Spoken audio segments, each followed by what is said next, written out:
xalqimizning orasida, odamlarimizning orasida keng tarqalgan yana bir yomon illatlardan bittasi odamlarning to'g'risida asossiz bir gumonga borish, noto'g'ri xayollarga borish ko'pchilik odamni iymoniga ziyon yetkazib turganligi, e'tiqoddan adashib qolayotganligi, Allohning rahmatidan benasib bo'lib qolayotganligiga sabab bo'lib turganligini bilib turibmiz.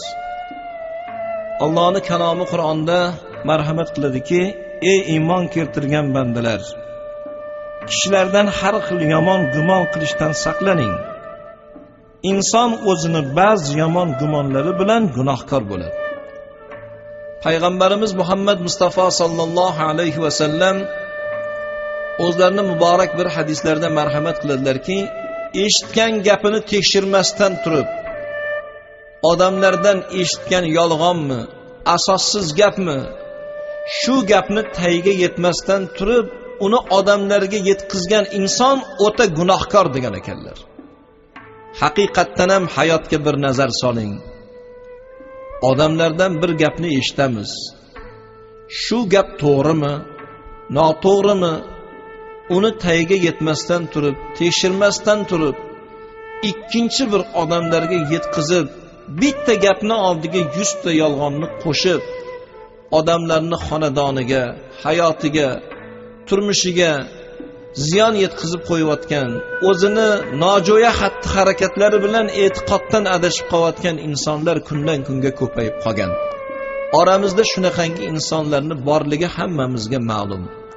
Misol tariqasida bekatda bir inson bir ayol bilan gaplashib turgan bo'lsa, qarindoshimi, sinfdoshimi yo bir xizmatdoshimi, shuni ko'rgan odamlar bilmasdan turib, tagiga yetmasdan turib, boshqa odamlarga boshqacha qilib yetkazish oqibatida oilaviy tanazzullarni yuzaga kelganligini guvohi bo'lganmiz. Bilmasdan bir insonning orqasidan turli xil ig'vo gaplarni tarqatib, noto'g'ri qilgan gumon oqibatida bu insonning obro'sini to'kilishiga sabab bo'lgan insonlarning borligi haqiqat. Mana shunday holatlar salafi solihinlarning davrida ham bo'lar ekan. Avvalambor bir insonni to'g'risida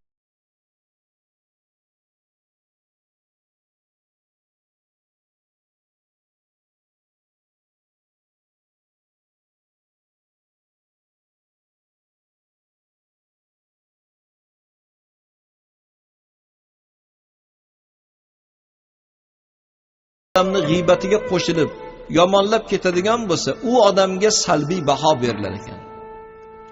Yo bo'lmasam bir insonni yomonlab turganimizda, taqirlab turgan paytimizda, g'iybat qilib turgan paytimizda eshitib turgan ikkinchi odam: "Ey birodar, to'xtang.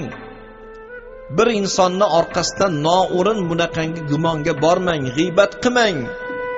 O'zingizni ham, bizni ham g'iybat botqog'iga, gumonga botirib qo'ymang, gunohkor bo'lib qolmang" deb odamlarni to'xtatadigan bo'lsa, bunda odamlarga ijobiy baho berilar ekan. Lekin biron bir gapni eshitadigan bo'lsa, gumonga doir bo'lgan, loyiq bo'lgan bir gapni gapirsa, yaxshi tomonga ta'vil qilishga harakat qilishar ekan. Bir kuni Imom A'zamning huzurlariga bir odam kelib, "Taqsir, men bir gapni eshitdim, quloqim bilan eshitdim. Bir odam yomon gaplarni gapirdi" degan gapni aytdi. Shunda Imom A'zam aytgan ekanlar: "Ey birodar, bu odam nima dedi?"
bir insonni asossiz kofirga chiqarib qo'ymanglar.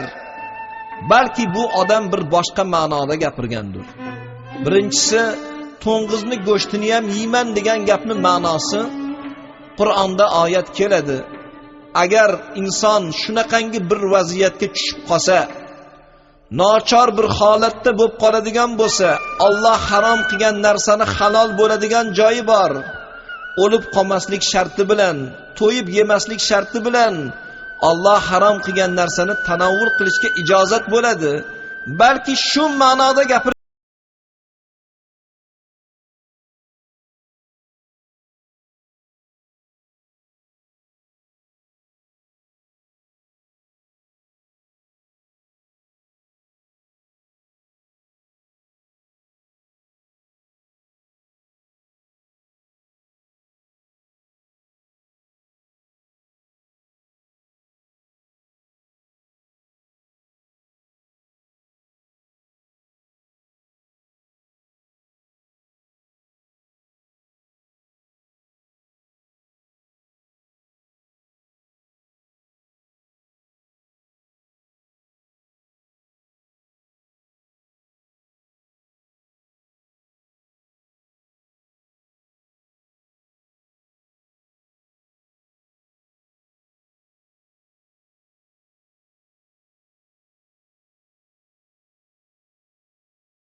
payg'ambarlarni ko'rgan emas, farishtalarni, qiyomatni hech kim ko'zi bilan ko'rmagan.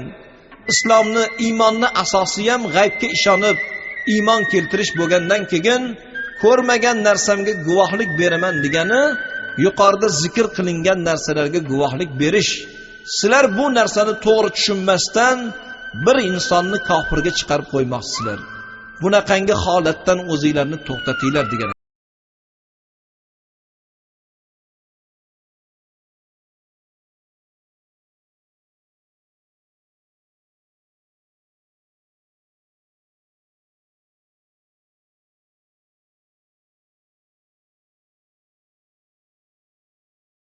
O'tirgan bo'lsa, bu inson ham shularni qatorida ekan, shularni jumlasidan ekan degan gumonga boradigan insonlar bor.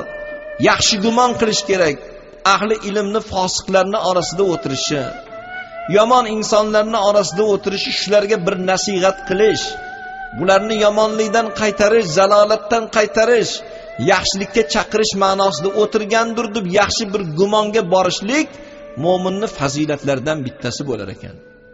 Yo bo'lmasam biron bir inson, biron bir odamga ehson, sadaqa qilmagan bo'lsa, bu odam o'ta hasis degan gaplarni chiqarib, odamlarning orqasidan yomon gumonga boradigan insonlar bor. Hazrati Alini Zaynul Obidin degan nabiralari o'tgan ekandir. Shu insonni ham orqalaridan odamlar har xil gumon tariqasida gaplar tarqatishar ekan. O'ta hasis, odamlarga manfaati yo'q, ihsoni yo'q, xayri ihson, sadaqa qilmaydigan gaplarni gapirishgan ekan. Zaynul Obidinning vafotlaridan keyin ma'lum bo'ladiki, Madinai Munavvaradagi 100 ta xonadonning nafaqasini maxfiy ravishda berib odamlarga saxovat qilar ekanlar. Lekin insonlar bilmasdan bu odamni to'g'risida noto'g'ri gumonlarga borib, yolg'on gaplarni tarqatib, orqalaridan fitnalar qilishgan ekan. Hozirgi zamonimizda bo'lib o'tgan voqealarga murojaat qiladigan bo'lsak, 1997-yili biz istiqomat qilib turgan mahallamizda tadbirkorligi bilan tanilgan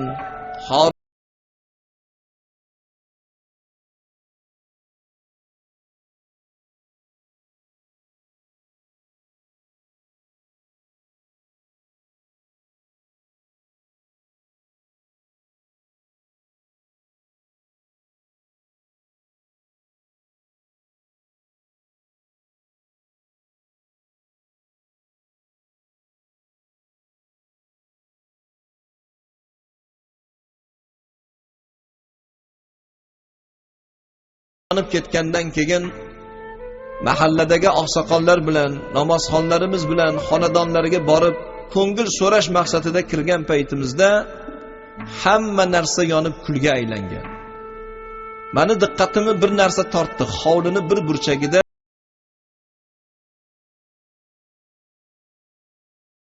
haligi qog'ozlarni qoqib sekin o'qisak, shahrimizdagi jami yetimxonalardan bildirilgan minnatdorchilik, tashakkurnomalar yozilgan qog'ozlar ekan. Hayit munosabati bilan qilgan saxovatiz uchun, yetimlarga yozgan dasturxoningiz uchun yetimxona rahbarlari nomidan, bolalarimiz nomidan minnatdorchilik bildiramiz.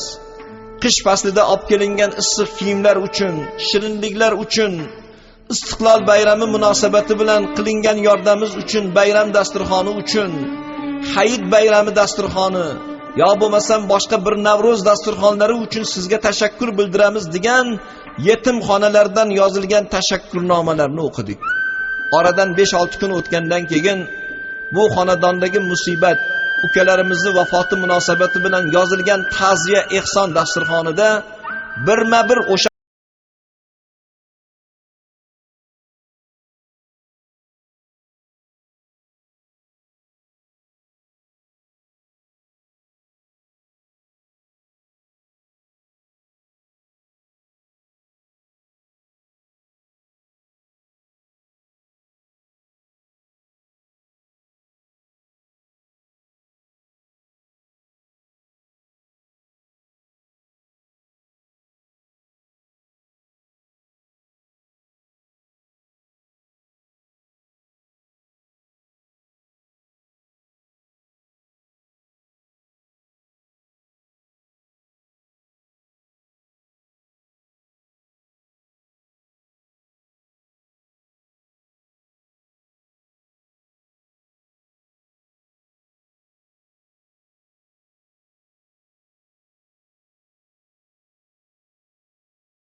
ixtiloflarga sabab bo'ladigan odam, agar shu aybiga rozi bo'lsangiz oling, bo'lmasam yo'q.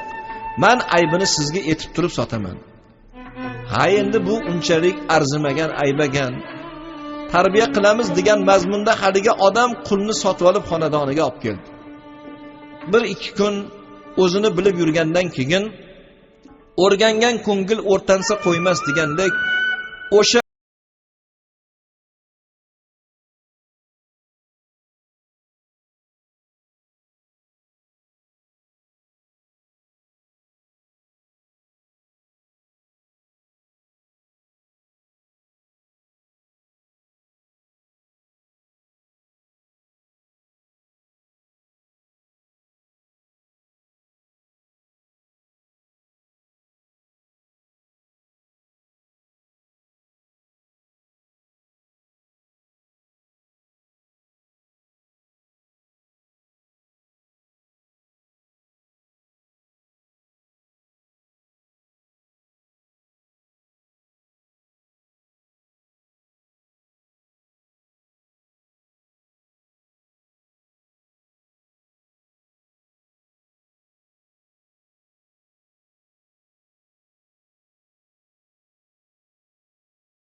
tekshirib, eshitib turib xulosa chiqarsa, bu maqsadga muvofiq bo'ladi.